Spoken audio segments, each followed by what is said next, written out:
नोटबंदी हिंदुस्तान के गरीब, किसान, मजदूर और छोटे दुकानदार पर आक्रमण था। नोटबंदी हिंदुस्तान की असंगठित अर्थव्यवस्था पर आक्रमण था। 8 नवंबर 8 बजे 2016 प्रधानमंत्री जी ने नोटबंदी का निर्णय लिया। 500 रुपए, 1000 रुपए का नोट रद्दी कर दिया। पूरा हिंदुस्तान बैंक के सामने जाके खड़ा हुआ। आपने अपना पैसा, अपनी आमदनी बैंक के अंदर डाली। पहला सवाल, काला धन मिटा? नहीं। दूसरा सवाल, हिंदुस्तान की गरीब जनता को नोटबंदी से क्या फायदा मिला? जवाब, कुछ नहीं।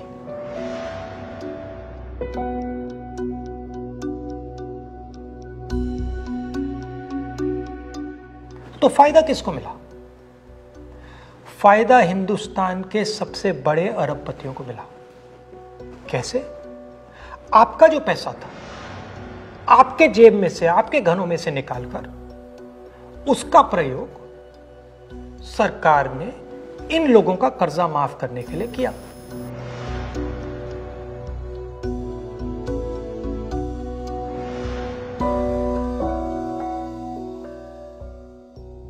मगर वो सिर्फ एक लक्ष्य था। दूसरा लक्ष्य भी था छुपा हुआ, जमीन साफ करने का। जो हमारा इनफॉर्मल सेक्टर है, असंगठित अर्थव्यवस्था का सेक्टर है,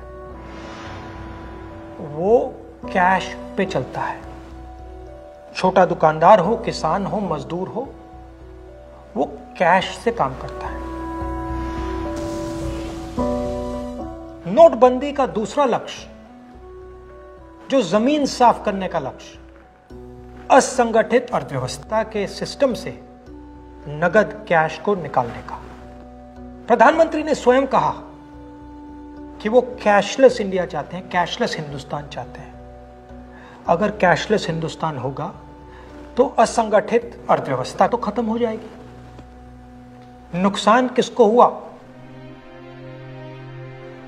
किसानों को, मजदूरों को, छोटे दुकानदारों को, स्मॉल एंड मीडियम बिजनेस वालों को, जो कैश का प्रयोग करते हैं, जो बिना कैश जी ही नहीं सकते।